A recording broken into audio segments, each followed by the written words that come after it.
So, hello. I don't know what that was, but yes. Hello.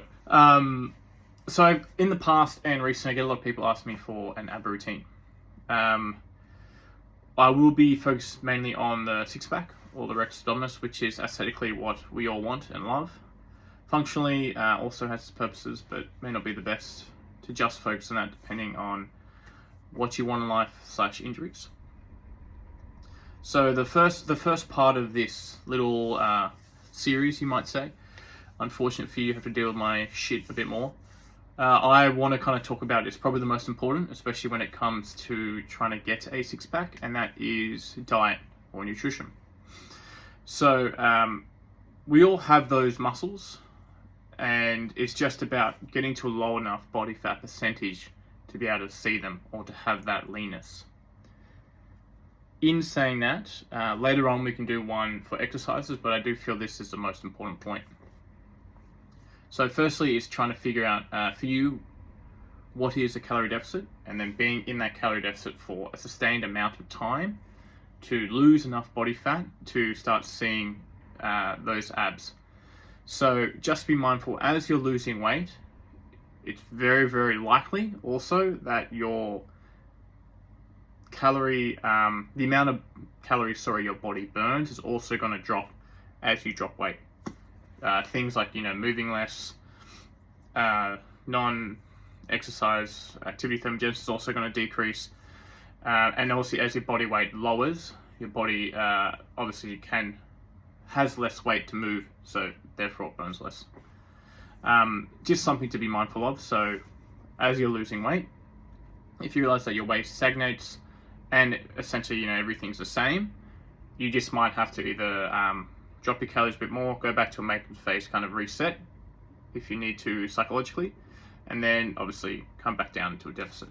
Just to be something to be mindful of. I think also a really important factor is individually everybody loses body fat in certain areas differently. So for some people they might lose it around their stomach a lot easier. For some people they might hold it here, lose around their thighs or their arms a lot easier.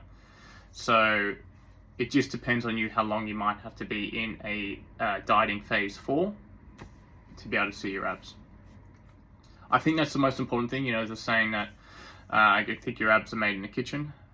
So it's just something to be mindful of when it comes to having that goal. From an exercise point of view, we'll go later through like actual exercises, but really want to focus on exercises that kind of stretch or load your rectus abdominis, so that kind of that sensation of kind of bringing your rib cage up or stretching your spine. I'll show you from the side on. So the abs are made to contract and to pull your rib cage down. So really trying to find exercises that kind of stretch and lengthen, and then obviously doing the opposite thing where we're pulling down. That will make more sense in future videos. But yeah, that's kind of the main thing I kind of want to emphasize here was getting a nutrition plan down packed, whether you have to speak to a nutritionist or a dietitian or just trying to figure it out yourself online. That's something you can do. Firstly, secondly, realizing that this is going to take a lot of time and likely some lifestyle changes, especially if you want to try and make this more of a permanent goal or being at a lower body fat percentage throughout most of your life or the rest of your life. Lifestyle changes need to be made. It's not like you can lose all this weight and then be like, okay, cool, I'm here, and then I'm just going to go back to the lifestyle I had before, because that previous lifestyle is why you don't have your goal of wanting abs. So just be mindful of that. Lifestyle changes are needed to kind of drop that body fat percentage down and to maintain it.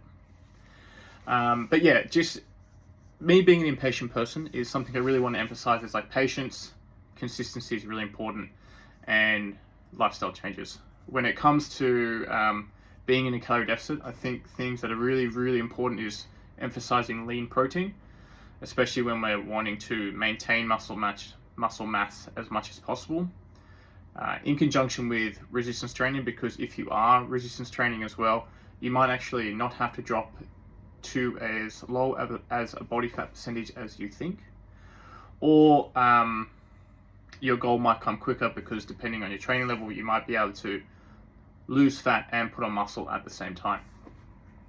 So that's just something to be mindful of. I think also, emphasizing whole foods as much as we can, because generally speaking, they're lower in calories, more satiating, and more nutrient dense. So you kind of get a lot of bangs for your buck there, if you want to use that term. So that's me for now. I hope this first video kind of helps. And again, kind of key points here: patience, consistency with everything we do when it comes to nutrition and exercise, and then also just realizing there's going to be some lifestyle changes that potentially need to be made if you have some drastic changes that need to be done. And then thirdly, thank you for listening to my crap, and until next time.